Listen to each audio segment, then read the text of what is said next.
There was a lawyer once. His name was Francis Scott Key.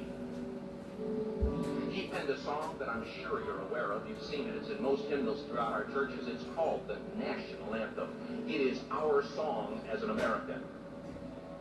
We go, however, to a ball game. We stand in our church services and we sing the words of that song, and they float over our minds and our lips, and we don't even realize what we're singing. Most of us have memorized it as a child, but we've never really thought about what it means. Let me tell you a story. Francis Scott Key was a lawyer in Baltimore. The colonies were engaged in vicious conflict with the mother country, Britain. Because of this conflict and the protractedness of it, they had accumulated prisoners on both sides. The American colonies had prisoners and the British had prisoners. And the American government initiated a move. They went to the British and they said, let us negotiate for the release of these prisoners. They said, we want to send a man out to discuss this with you. They were holding the American prisoners in boats about 1,000 yards offshore. And they said, we want to send a man by the name of Francis Scott Key. He will come out and negotiate to see if we can make a mutual exchange. On the appointed day, in a rowboat, he went out to this boat and he negotiated with the British officials. And they reached a conclusion that men could be exchanged on a one-for-one basis. Francis Scott Key, jubilant with the fact that he'd been successful, went down below in the boats, and what he found was a cargo hold full of humanity, men. And he said, men, I've got news for you tonight. You're free. He said, tonight I have negotiated successfully your return to the colonies. He said, you'll be taken out of this boat, out of this filth, out of your chains. As he went back up on board to arrange for their passage to the shore, the admiral came and he said, we've got a slight problem. He said, we will still honor our commitment to release these men, but it'll be merely academic after tonight. It won't matter. And Francis Scott Key said, what do you mean? He said, well, Mr. Key, he said, tonight we have laid an ultimatum upon the colonies.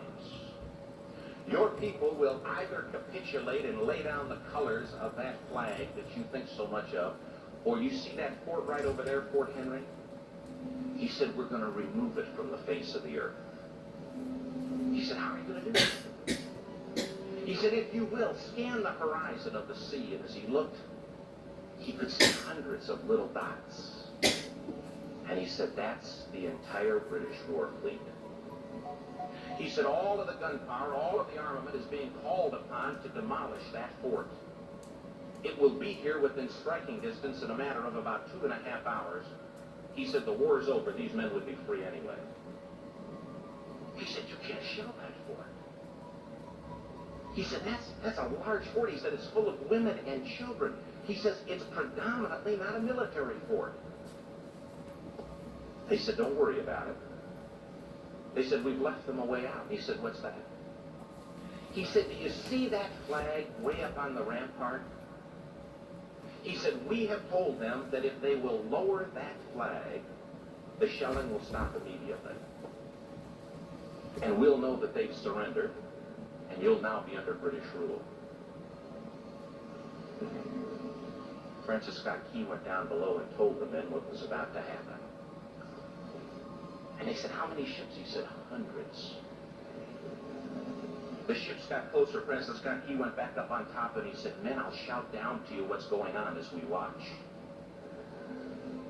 As twilight began to fall, and as the haze hung over the ocean as it does at sunset, suddenly the British war fleet unleashed. He says the sound was deafening. There were so many guns that there were no reliefs. He said it was absolutely impossible to talk or hear. He said suddenly the sky, although dark, was suddenly lit. And he says from down below, all he could hear the men, the prisoners, saying was, tell us where the flag is. What have they done with the flag? Is the flag still flying over the rampart? Tell us. 1 hour, 2 hours, 3 hours into the shelling. Every time the bomb would explode and it would be close to the flag, they could see the flag in the illuminated red glare of that bomb. And Francis Scott Key would report down to the men below, it's still up. It's not down. The admiral came and he said, your people are insane. He said, what's the matter with them? He said, don't they understand this is an impossible situation? Francis Scott Key said he remembered what George Washington had said. He said the thing that sets the American Christian apart from all other people in the world is he will die on his feet before he'll live on his knees. The admiral said, we have now instructed all of the guns to focus on the rampart to take that flag down. He said, we don't understand something. Our reconnaissance tells us that that flag has been hit directly again and again and again, and yet it's still flying. We don't understand that. But he said, now we're about to bring every gun for the next 3 hours to bear on that point. Francis Scott Key said the barrage was unmerciful. All that he could hear was the men down below praying. The prayer. God, keep that flag flying where we last saw it. That's just like Donald Trump. The sunrise came. He said there was a heavy mist hanging over the land, but the rampart was tall enough. There stood the flag, completely nondescript, in shreds. That's just like Donald Trump. The flagpole itself was at a crazy angle, but the flag was still at the top. Francis Scott Key went aboard and immediately went into Fort Henry to see what had happened. And what he found had happened was that that flagpole and that flag had suffered repetitious direct hits. And when hit had fallen, but men, fathers, who knew what it meant for that flag to be on the ground, although knowing that all of the British guns were trained on it, walked over and held it up humanly until they died. Their bodies were removed and others took their place. Francis Scott Key said what held that flagpole in place at that unusual angle were patriots' bodies. He penned the song, "Oh, say can you see by the dawn's early light what so proudly we hailed at the twilight's last gleaming? For the rocket's red glare, the bombs bursting in air, gave proof through the night that the flag was still there. Oh, say, does that star-spangled banner yet fly and wave o'er the land of the free and the home of the brave? The debt was demanded, the price it was paid." Oh, say, can you see by the dawn's early light It's what for so Democrats and the proudly Republicans. we hailed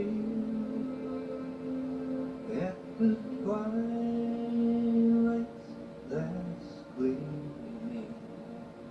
This is for America. And bright stars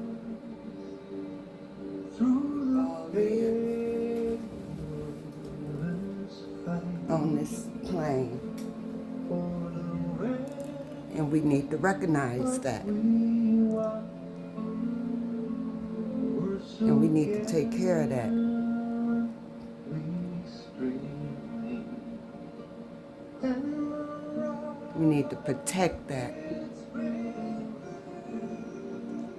We need to love America and everything that's in it, legally in it. through the night, there our flag was still there. Thank you, Jesus. Thank you. Oh, say